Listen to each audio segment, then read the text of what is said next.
Hi, I'm Botticelli, and this is the Storyteller Forecast for Aries for May 2018. Go to my website, AnnieHelpsYou.com. Check out my extensive blog on all kinds of things, but especially my astrology blog is intended to arm you with resources, inspiration to manage, maximize the current and upcoming transits. So check it out. If you'd love to be an astrologer or a coach or bring your business online, I would love to help you with that. Check out my vocational school, Shine Your Brilliance University, on my website, AnnieHelpsYou.com. So what's going on in the month of May? We are lit up very much so by Mercury still in Aries. I say we because I have Aries rising. Okay, so Aries energy is lit up by that continued movement of Mercury through Aries, lit up by the energies moving into Gemini. Venus starts out the month in that sign. The sun moves into Gemini later in the month. These are fire and air energies that blend beautifully with Aries and get us charged up. So the restlessness, the need for action, the need to do something is going to be very beautifully quenched this month by an open window and this sweet spot to do a bunch of stuff. Now we've been focused on charging towards the past, focusing on things from the past, with the retrograde that ends, the shadow period ends May 4th. But now in May, there's some opportunity to slip some new things in before the Mars retrograde transit takes over. And this is going to be really important for everybody, but especially Aries, because it's our ruler. So we really have to understand this energy. Mars gives oomph, it gives zest, it gives drive, it gives ambition. When it's retrograde, it doesn't do those things. We get lazier. We get frustrated if we try to push something. The energy is not flowing as well for trying to do things sometimes. I'm calling the theme of this month for Aries, claiming freedom. And one of the reasons why I feel this is a wonderful theme for us is because Aries energy is really intense. The more Aries energy you have, the more intense it is, and you are. Okay, if you have other notable water placements or the Taurus placements that ground it, or the water energy on either side, to Pisces or the Taurus that kind of mellow it out, or other things that mellow it out, then fantastic. But Aries energy in general is anything but mellow. It's just not that way. So when we have Mars going into retrograde, we actually get a break from ourselves. And in this is so much freedom if you just understand what's going on, you plan accordingly, and you let it happen. I personally now crave. I get so excited for Mars retrograde. I plan vacation. I plan rest. I try to sandwich all my projects into the time, like now when I'm recording this, March, and then April, and then when the energies are in Aries, and then May when the energies in Gemini, and especially this May since we have this open spot before the eclipses start to make things crazy again, and then some space from the previous eclipses before Mars starts to go in retrograde. We've got this awesome opportunity, a launching pad for new things, or to bring things out that we've been working on, or to do anything. But you want to take extra. You want to really get as much done as you can, because you will start to become more lazy in many cases. And those of you who don't become lazy, could be a couple of reasons for this. One could be you have Mars retrograde in your chart, natally. If you do, then sometimes you get ambitious when everyone else is going the other way. But maybe because you have Mars retrograde, maybe you're not as ambitious as other Aries are, and you might wonder about that in your life. Like, why don't I have those typical taglines, Mars retrograde people will sometimes have the opposite experience of some of the other implications that Mars retrograde and people who don't have Mars retrograde experience. So that's one possibility. Another possibility is that you don't realize that you're losing your ambition and you're not used to it and you don't know what's happening and you try to push things anyway. But if you're really tuned into it and give yourself the permission to rest, then it would be awesome. So if you have to plan vacations, if you have to plan time off, if you have to plan a rest or a staycation or just a sabbatical from the devices, a sabbatical from the social media, a sabbatical from being out in the world. All of those things will be amazing, especially June, July, August.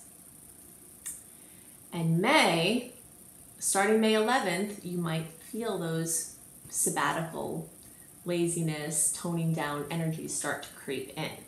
Okay, so I want you to be aware of that. I have made a couple of Mars retrograde, actually several Mars retrograde resources, because I really want you to understand this transit. Check out Annie Botticelli Mars retrograde, my video on YouTube. Check out Annie Botticelli Mars retrograde, the blog at anniehelpsyou.com. Also at anniehelpsyou.com, you can see the blog I wrote on maximizing personal planet retrogrades, and that's good for now through the end, you know, really through the middle of December, because we've got one lineup of retrograde after another. We had Mars retrograde, Mercury, then we're going to have Mars, then we'll have Mercury again, then we'll have Venus. So learning to navigate with these energies is going to be very critical to your happiness in this time. So one of the other reasons why I'm listing claiming freedom as a theme for us is because Uranus is moving out of our sign in May. It's been in Uranus has been in Aries for 7 years, and it has created a massive amount of volatility in many different sectors of life. And it will bring other volatility where it's going. But this is, you know, specific to your sign. During these 7 years, if your sun sign is in Aries, you've had Uranus go over your sun. If your rising sign is in Aries, you've had Uranus move over your rising sign. If you have other placements there, you've had Uranus move over there. It brings unpredictability, chaos. It's the element of chaos, you know, surprises, for better or worse, things that come out of the blue.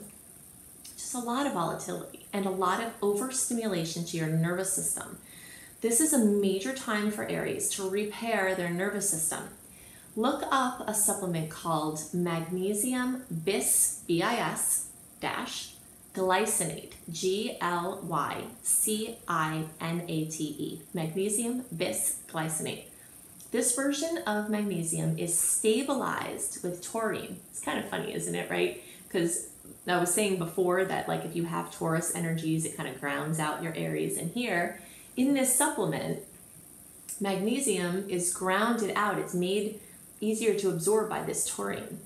And it can repair your nervous system, which in general runs in overtime, but especially having Uranus have transited, it's like recovering from this, you know, it's like major post-traumatic stress disorder, seriously. So you might need some psychological help with that as well, but this magnesium bisglycinate, and of course look into it for your circumstances. There are certain situations where taking magnesium is not appropriate for you. You don't want to take too much if you're pregnant, you know, you have to check to make sure it's okay for your situation. But for the vast majority of people, it can be so helpful to redo your nervous system, revamp it, and this is perfect timing for the Mars retrograde, because you might be wanting to stop, but since your adrenals and everything is they're just firing, everything's firing, you can have some supplemental help to tone down the energies so that you can start to chill.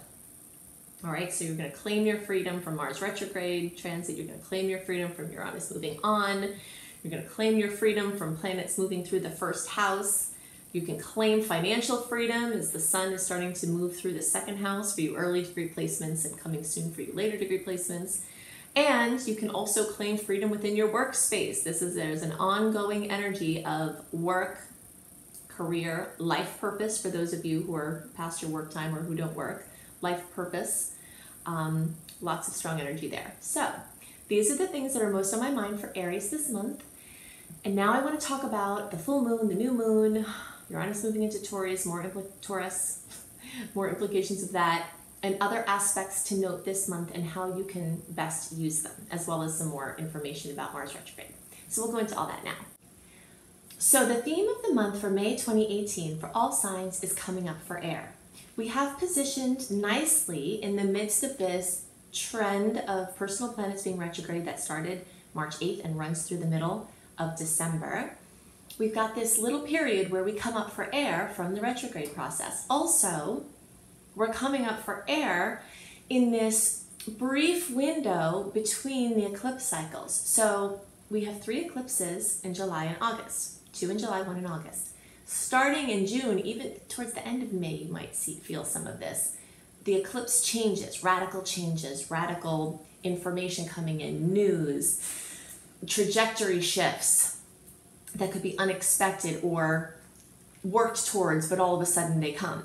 So in this little pocket here in May, we're clear of the Mercury retrograde that preceded it. We're clear for a little while of the Mars retrograde that begins June 26th and runs through August 26th. The shadow period for Mars retrograde starts on May 11th. So May 4th through May 11th, we're completely clear of any personal planets retrograde.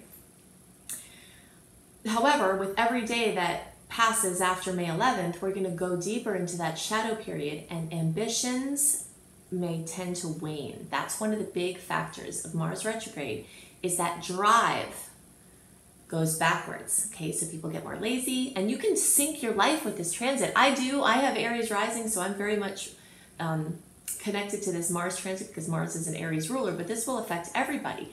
I plan for this period of time now as a relaxing, taking a break. So I go gung-ho all in the time before it, and I plan things for the time after it. But this sweet little spot is amazing for vacations. It's amazing for rest. It's amazing for staycations. So you can use this wisely. You just have to plan for it accordingly. Okay, so if the lesson is, if you've got things you've got to push through anytime this year and you don't want to wait until December, try to do it in May. Okay, if you're a person with Mars retrograde in your chart, you might start to get zippy as everyone else starts to tone down. And if that's the case, good for you, but you will be in the minority. Something else going on in May that's ongoing from March into July is that Jupiter is in retrograde. So when Jupiter is in retrograde, this is a time to scale back efforts. And this is a beautiful combination of a lesson that Mars is also giving us, because Mars, when it's in retrograde, one of the best ways to use it is to seek to do things in more efficient ways so that you do less work with greater outcomes.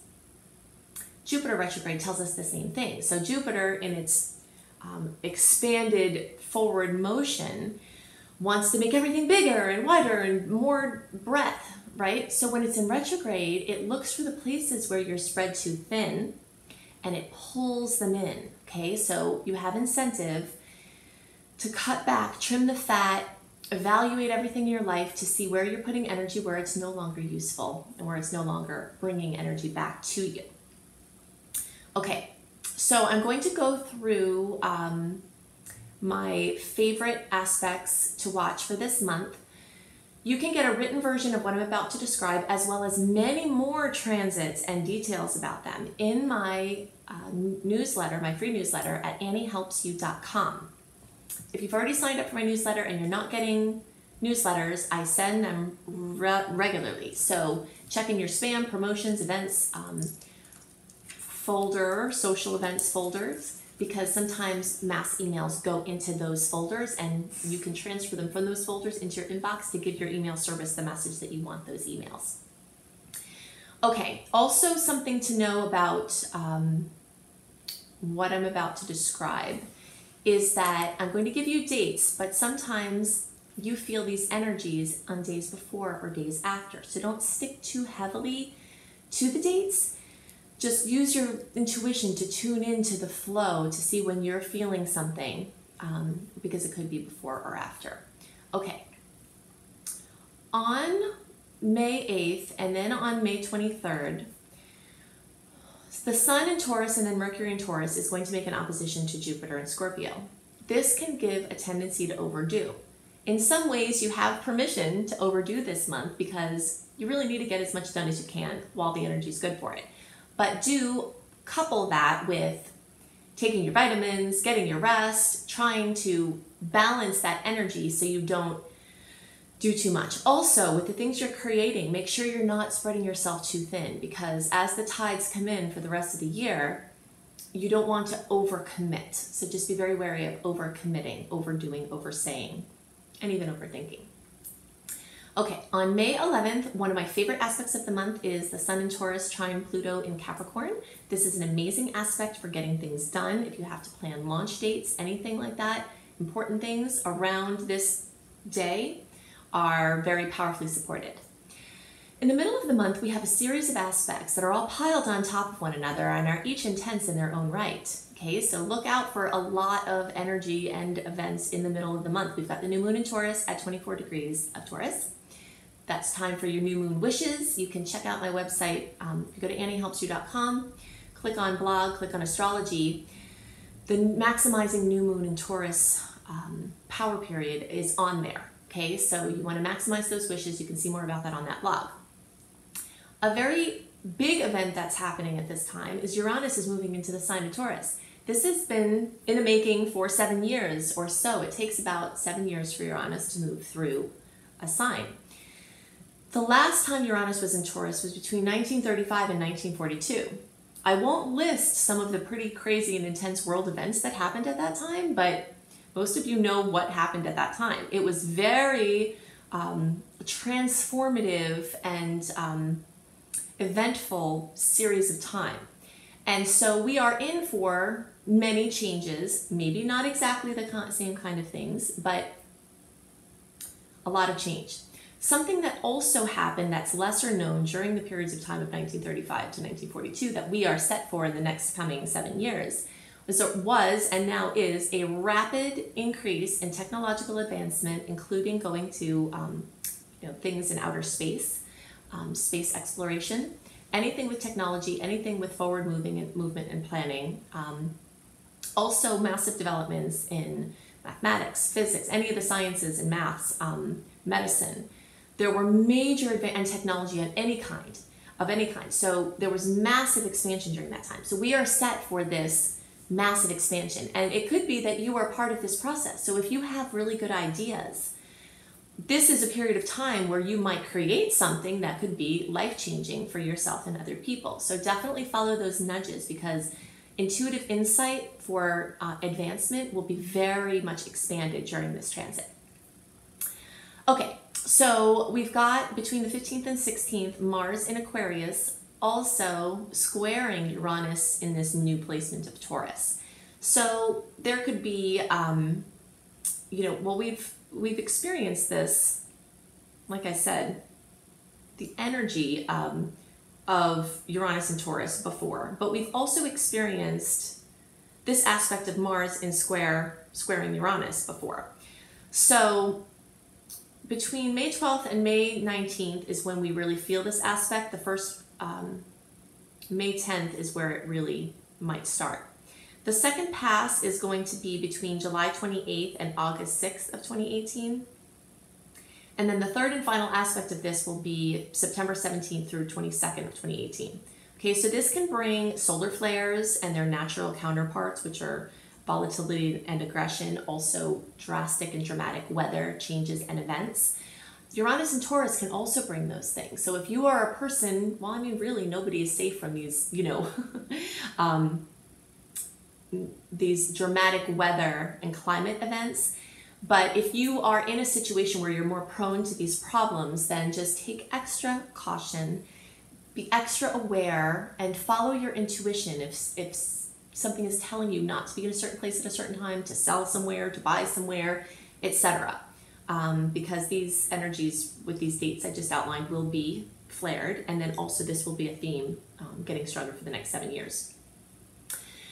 My next favorite date of the month is May 18th. The first was the 11th. The 18th has Mercury in Taurus making a trine to Saturn in Capricorn. So this is another great day, time, or period of time to get things done. You'll have to dance around these other energies that I just talked about, because they will be pretty intense and they may not be the best for trying to do important things, but you just have to tune into your intuition and follow the flow. Okay, so even though on May 18th, we will be in the Mars shadow period, if you're feeling froggy, jump. That's the lesson this time. Anything that you feel really drawn to do in May, get it done, because ambitions are likely to wane.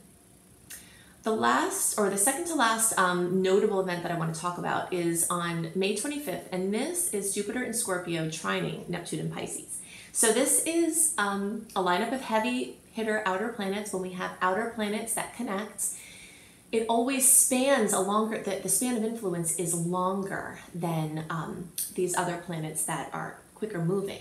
So we first experienced this in December 2017, and this is the second aspect. So this aspect can bring optimism and generosity. It can also bring major spiritual breakthroughs.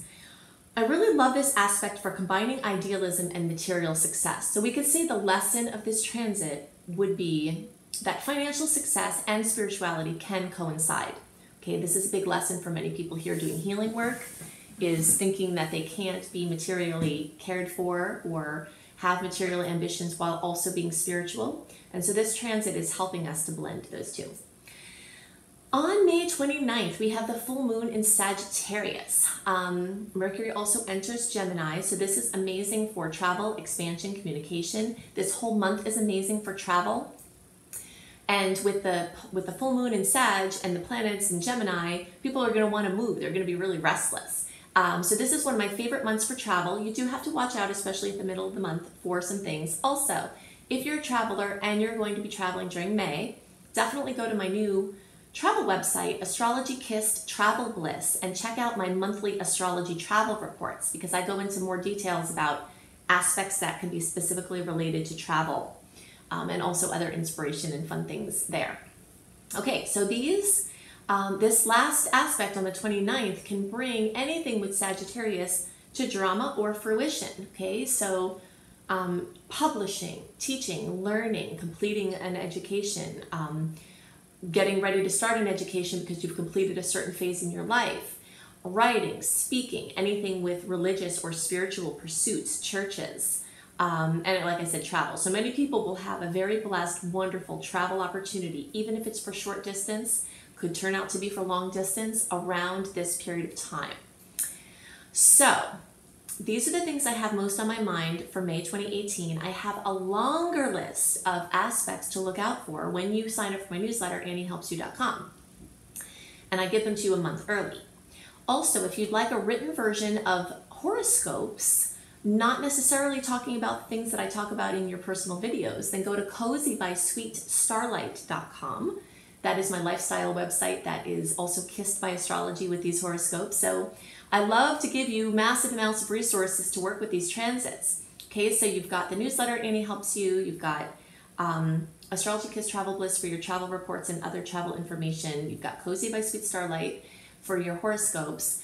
And then also check out my blog on Mars retrograde and my video on Mars retrograde and my blog on how best to use the time when planets are in retrograde.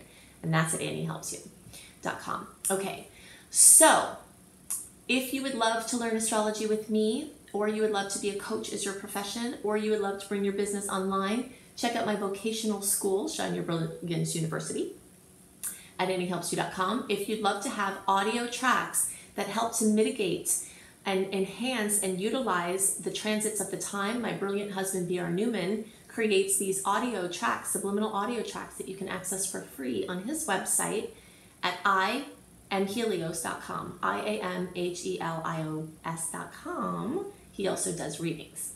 So I hope you have a wonderful month, and I'll see you next month. Bye.